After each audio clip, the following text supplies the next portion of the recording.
साथ नाइंसाफी हुई, इसलिए कैबिनेट मंत्री से मैं त्याग पत्र देता हूँ। व्यक्ति बलवान नहीं होता, समय बलवान होता है और मुझे लगता है कि समय ने आज जस्टिस किया है, न्याय किया है। एनडीए में तो नाइंसाफी होती ही है, अच्छा किया उन्होंने छोड़ दिया। हम तो सबसे पहले वेलकम करेंगे उनका।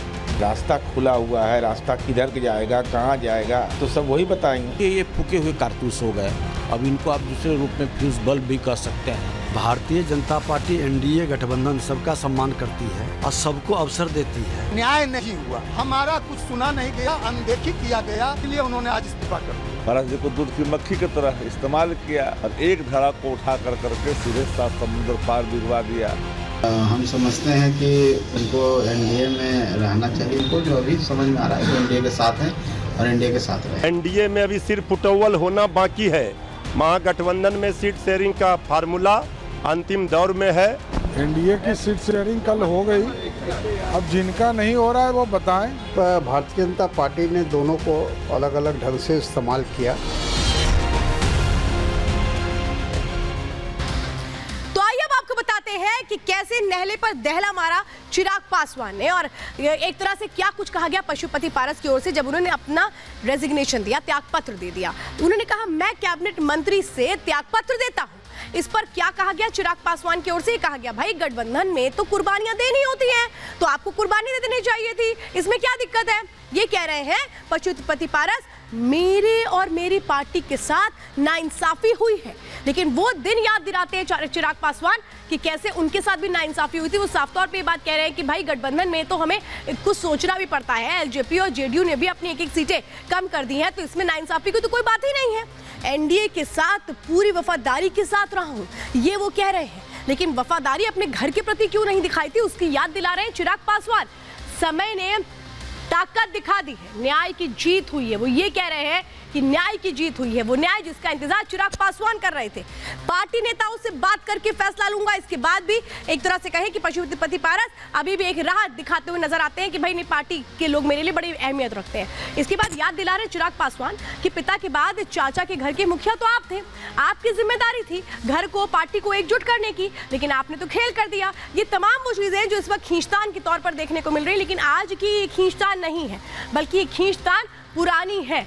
अब आप समझिए ये जो पूरी खींचतान की कहानी है, ये कहां से शुरू हुई थी, ये मैं आपको बता देती हूँ, क्योंकि आप ही समझ होंगे लोकसभा चुनावों में ऐसा हुआ, एक सीट नहीं मिली इसलिए नाराज हो गए पशुपति पारस, बल्कि ऐसा था ही नहीं।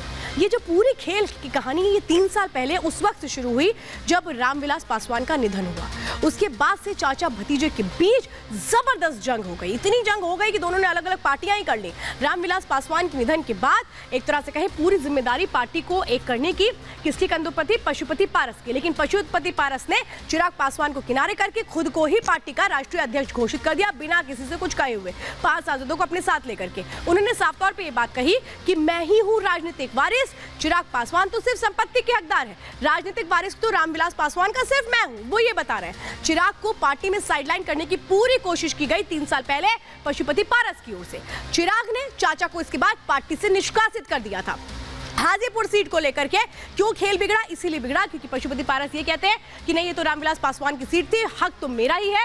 कैसे हक जता रहे हैं ये चिराग पासवान, और फिर इसी के बाद यहां से वो लड़ाई शुरू हुई है जो देखने को मिल रही है अब हर तरफ। और ये बता रहे हैं कि बिहार में किस तरह से एक बड़ा खेल हो रहा है। लेकिन बिहार का ये जो खेल है, ये क्या एक तरह से कहें कि एनडीए के लिए फायदेमंद होगा, महागठबंधन के लिए फायदेमंद होगा, क्या होगा ये तो 4 जून को पता लगेगा। लेकिन अभी फिलहाल जो तस्वीर है उस जुड़ी रिपोर्ट देखिए।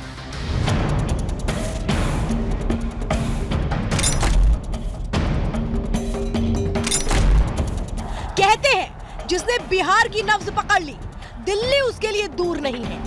बीजेपी ने भी बिहार की नब्ज टटोलते हुए जेडीयू, हम और चिराग की पार्टी एलजेपी आर के साथ सियासी गणित बैठा लिया है। बीजेपी ने चिराग के चाचा पशुपति पारस को लोकसभा में एक भी सीट नहीं दी, जबकि उनके भतीजे चिराग पासवान को 5 सीटें दी, जिससे पशुपति पारस ने बगावत की राह पकड़ ली। न्याय नहीं हुआ, हमारा कुछ सुना नहीं गया, अनदेखी किया गया। पारस ने केंद्रीय मंत्री पद से इस्तीफा देने का ऐलान कर दिया। साथ ही एनडीए से अलग होने के लिए नया सहारा तलाश रहे हैं। मैंने बहुत ईमानदारी, बहुत लगन से, वफादारी से मैंने एनडीए की सेवा की। आज भी मैं माननीय प्रधानमंत्री जी का शुक्रगुजार हूँ, लेकिन हमारी पार्टी के साथ और व्यक्तिगत रूप से हमारे साथ नाइंसाफी हुई।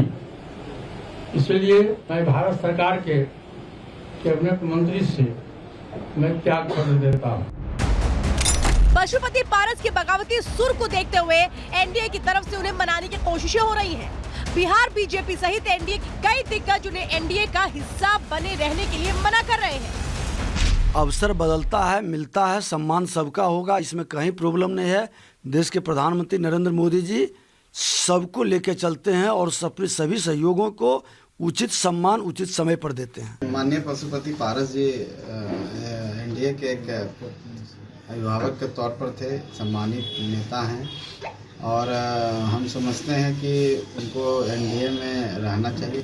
तो हाँ, ये एक अलग बात है कि सीट शेयरिंग में उनकी पार्टी का नाम नहीं आया, तो हो सकता है कि भारतीय जनता पार्टी से उनकी कुछ बातें होंगी और किसी तरह से होंगी, और हमको जो अभी समझ में आ रहा है कि एनडीए के साथ हैं और एनडीए के साथ रहेंगे। उधर पशुपति पारस के बगावती सुर को देखते हुए महागठबंधन में भी हलचल बढ़ गई है। महागठबंधन के कुछ नेता पशुपति को फूका हुआ कारतूस बता रहे हैं। ये फूके हुए कारतूस हो गए, अब इनको आप दूसरे रूप में फ्यूज बल्ब भी कह सकते हैं। अब तो इनके हाथ में चंपरास का डब्बा दिख रहा है, लेकिन उसमें कोई चंपरास वगैरह है नहीं।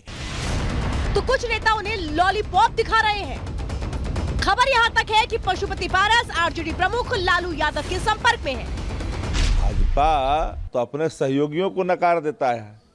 पारस जी को दूध की मक्खी की तरह इस्तेमाल किया, लोजपा को 2 टुकड़ों में तब्दील किया और एक धड़ा को उठा कर करके सीधे 7 समुद्र पार भिगवा दिया और एक को पकड़ कर करके रखना चाहती है। तो भारतीय जनता पार्टी अपने सहयोगियों के साथ बर्ताव अच्छा नहीं करती है। पशुपति पारस और उनके भतीजे चिराग पासवान के बीच हाजीपुर सीट को लेकर अहम की लड़ाई बन गई थी।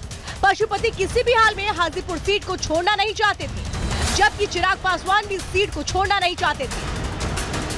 दरअसल चिराग के पिता रामविलास पासवान हाजीपुर से 8 बार सांसद रह चुके थे। यहाँ करीब 19.65% आबादी SC/ST वर्ग की है, जिसमें करीब 5.31% आबादी पासवान समाज की है।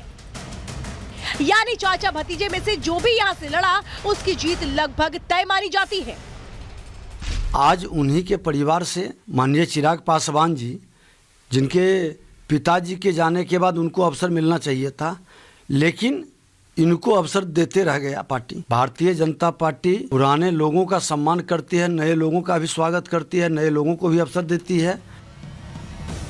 बिहार में आरएलजेपी चीफ पशुपति पारस के एनडीए से अलग होने पर क्या असर पड़ेगा, ये तो 24 चुनाव में ही साफ होगा। लेकिन बीजेपी के इस फैसले से जेडीयू ने अभी से अपना हाथ खींच लिया है। जेडीयू कहना है कि सीट बंटवारे में उनका कोई हाथ नहीं है, यानी जेडीयू इस विवाद से सीधे किनारा करना चाह रही है। ऐसे में सवाल ये है कि क्या पशुपति पारस के अलग होने से एनडीए को कोई नुकसान होगा। Bureau report, Republic Bharat.